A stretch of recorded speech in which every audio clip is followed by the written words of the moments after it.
Hi, I'm Cheryl Belson with American Sewing Guild, and I am so happy today to be joined by Gail Yellen of Gail Patrice Designs. Gail offers a collection of skirt, tee, and accessory patterns, and all of them are designed with embellishment opportunities in mind. Gail also teaches a wide range of classes, both in person, when we can do things like that again, as well as online, including two of those being on Blueprint. She's the author of the book Serger Essentials, and she has a YouTube channel where she has a wide range of videos called Serger Tip Clips. And Gail is a longtime member of American Sewing Guild. Yay. So as you can tell, Gail is, well, under normal circumstances, you're quite the busy bee. So I feel very lucky to get this time with you. Welcome, Gail, and thank you so much for joining me. Well, thank you for inviting me, Cheryl. I'm delighted to be here, and I applaud your efforts for keeping us all connected during our social distancing time, and hopefully that'll come to an end when it's the right time to do it. Absolutely. Well, let's just dive right into a couple of questions so we can get to know a little bit more about you and about what you do. So I understand that your own personal journey into sewing began after a 20-year career as a dental hygienist. That's quite a career shift. Well, it is, and I've always said I've always had very good fine motor skills, but my athleticism ends right here. And so I've always been drawn to things that required good fine motor skills. I played guitar when I was a kid, and I love dental hygiene. I have a degree in English that I got before I went back to school in Boston for dental hygiene.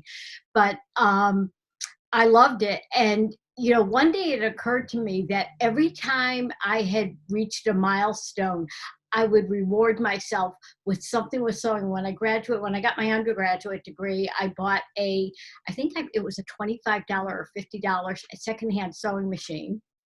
And I sewed with that for a bunch of years.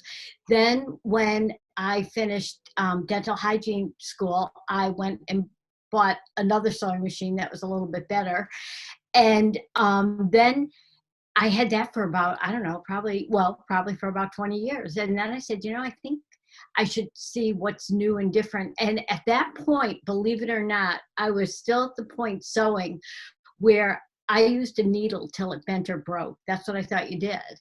And I can remember going into a local sewing machine dealership, which sadly is no longer around. But I saw these machines doing embroidery. And I was like, whoa. I didn't even know they had machines that did that.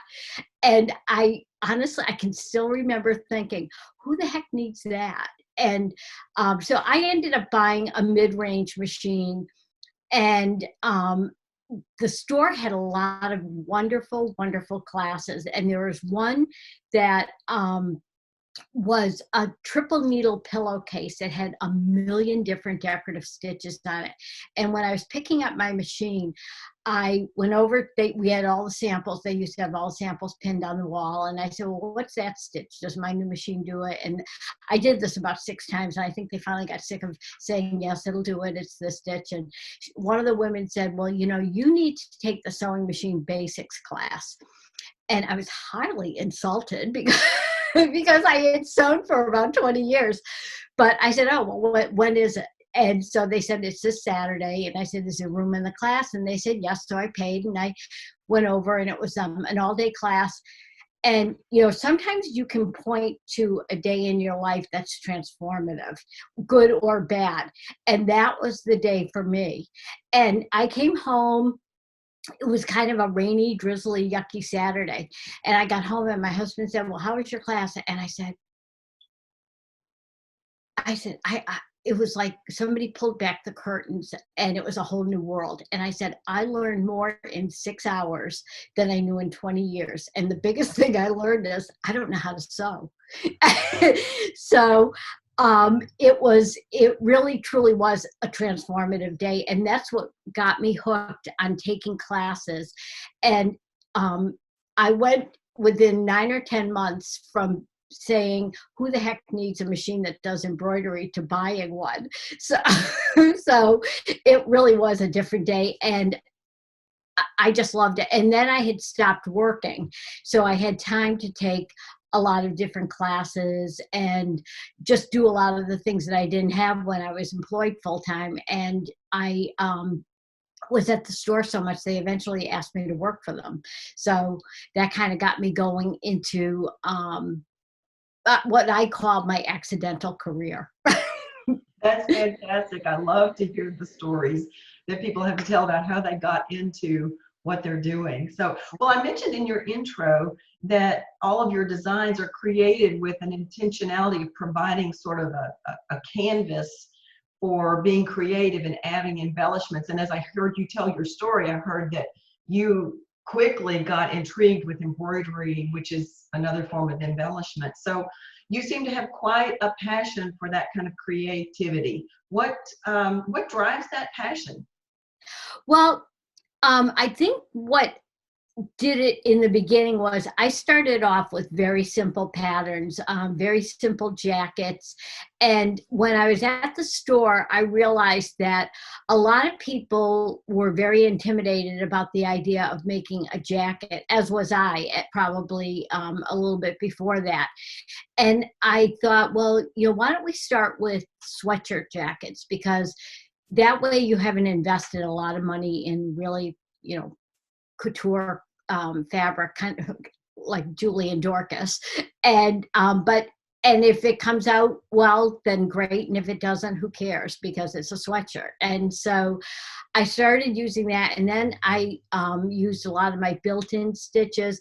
And again, along the line, as I started taking more and more classes, my brain kind of transitioned from sewing as strictly utilitarian, because as I said before that, I was kind of the mindset that you sew, like if I needed new curtains, you made curtains. And if I needed a new skirt, I made a new skirt. But as I saw what other people, and we had a phenomenal customer base at the store, as I saw what they were doing, it really occurred to me that sewing was an art form, just like painting or sculpture or anything else. And so I started trying to think of different ways to use my built-in decorative stitches on that first machine. It was just a mid-range Janome that I had bought. And as I said, it didn't have embroidery. So I started using those, which are really beautiful. And I think a lot of us underutilize and underestimate how nice they are as an embellishment, and that you don't have to have a top of the line machine to do some really pretty decorative techniques.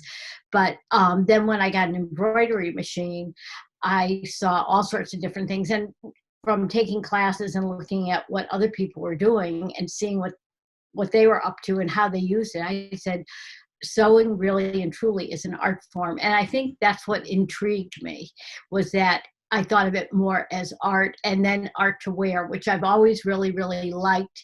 When I started doing some of the expos around the country, and I had a trunk show with a lot of the different techniques that I had dreamed up myself, people said, "Are those all included in the pattern?" And I said, "Well, no."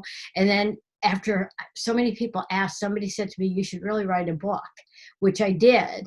And I had it printed twice, and I sold out of it. And I think I might make it online. I might make it a PDF that people could look at. I love embellishing. I love playing and experimenting. And you don't see all of the things that don't quite work out the way I want them to do. That those are in the trash. But It's all part of the process. it is. So it is practice. Now, whenever I think of Gail Yellen, and probably I will think of you in a more expanded way now that we've had time together, but I have seen so much recently of you doing work with Serger.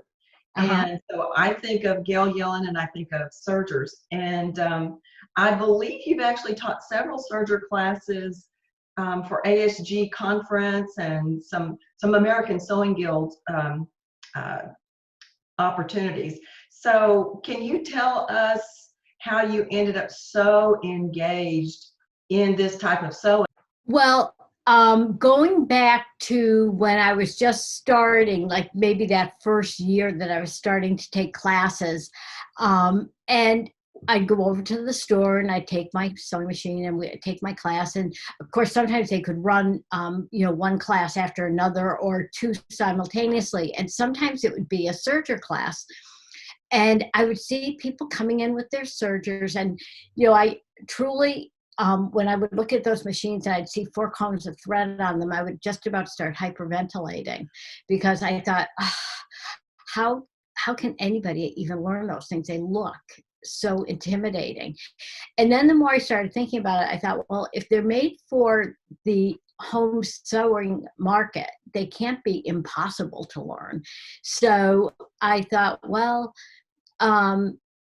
maybe I'll investigate. So I went over and I went over to the store, and this is again long before I started working for them. And I had just planned to buy kind of a mid-range serger because I didn't know anything about them, and I didn't know whether I'd like them or not. And I had the saleswoman show me and demo a mid-range serger, and then I said, well, can you show me a top of the line serger and tell me what the difference is? And it was a computerized serger, and it auto set the tensions, and you could change the stitches and all of that. So that's what I ended up going home with. And so I played with it, and my husband happened to be away that weekend. I could just play with my new machine, and that's what I did all weekend. And so I did that, and I got very confident by Sunday night that I was sure I knew how to thread it and do all of that. So I just very, boldly snipped off all the threads and went to rethread it. Well, then I couldn't get it to stitch. So I had to call the store and make an appointment, go over, have them show me again. And it was practice after that. But eventually something in my head clicked for, oh, this is what the upper looper does. This is what the lower looper does. This is what the stitch finger does. And suddenly all the pieces started falling in line. And that's when I realized that once you understand the components on a serger and what they do and how they affect the stitch, that's when you can really have fun with it and not worry about it going crazy or breaking anything. And that's what I try to stress in my in-person classes as well, that once you understand the machine, you're home. You can do anything you want. So going a little deeper into this serger topic, I want you to talk to us just a little bit about the collection of videos that you have on YouTube, your Serger Tip Clips that you've developed. I started doing those a few years ago. I think I started those maybe about 4 or 5 years ago.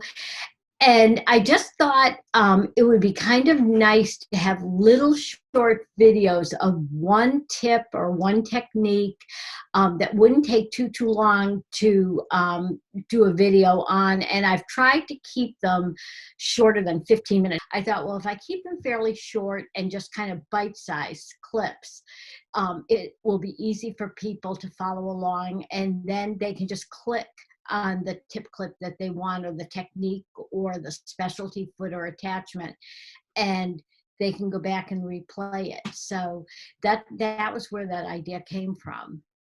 That's a great idea. And I spent a little bit of time wandering your YouTube channel, and you do have quite a lineup out there. So you have sent me 2 little snippets from 2 different clips.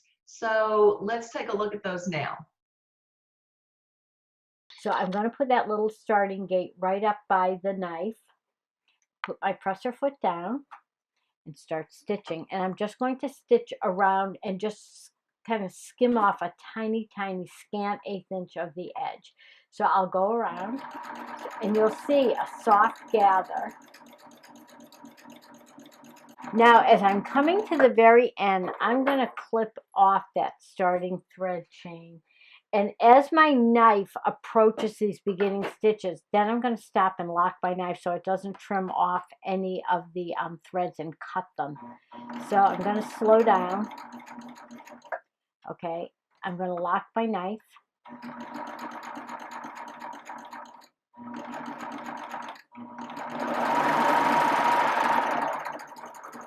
And I can just clip, I just overlapped a few little stitches.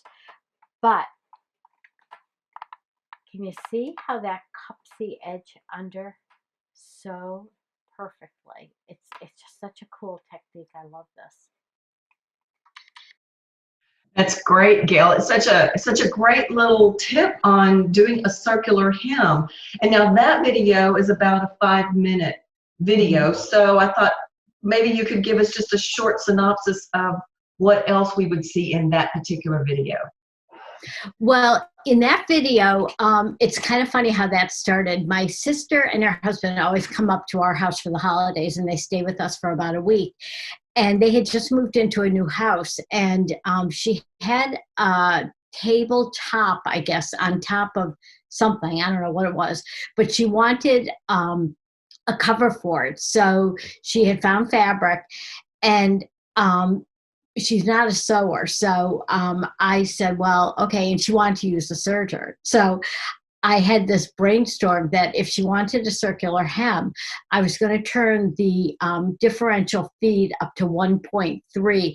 And I typically when you gather something, you use a 4-thread overlock. You have the 2 overlock needles, your upper looper and your lower looper. But in this particular technique, I only wanted a very soft gather, just enough to make the fabric cup over without getting any points or some of those little pleats that you get when you're doing a circular hem. So I used 3 threads, and I just turned the differential feed, I think it was to 1.3 or 1.5. It says it in the video. I show how to do a little starting gate because a lot of times people wonder how to get a nice clean finish when you are going around in a circle. And I did that. I did a series of articles for Threads magazine. And so I show how to do the starting gate, the differential feed setting. Again, I talk about all of the different settings for the stitch to achieve that technique. That's great. Now you sent me another one that is one of your longer ones. Let me show that clip now as well. Fingers light touch. You don't want to stretch your neckline. You've worked hard on your pattern to get your neckline with a nice smooth close fit, so it's very attractive when you're wearing it. So we're going to try to maintain that as it's being stitched. So, and no daylight between the binding and the neckline. You don't want to squish it up, but you just want it kissing the inside of that binding.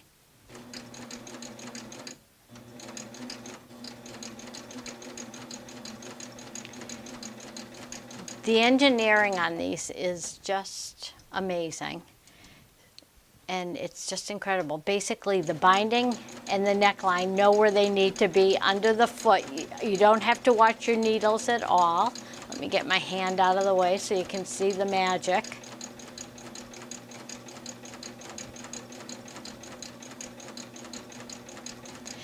And again, I would like to make a sample first just to make sure everything's doing what it's supposed to do, but I have made samples so I can see from the back that it's doing exactly what I want it to do.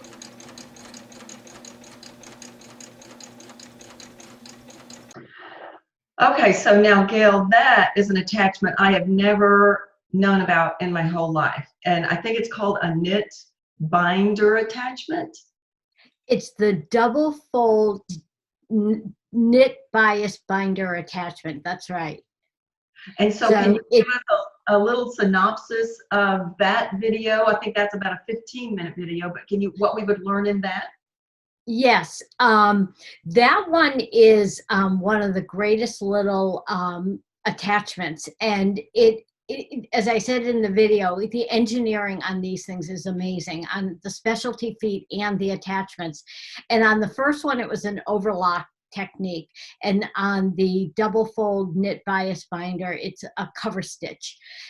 technique. And so that binder attaches to the cover stitch table on your machine. You have to kind of convert your machine over, or if you have a dedicated cover stitch machine, you can use it on that.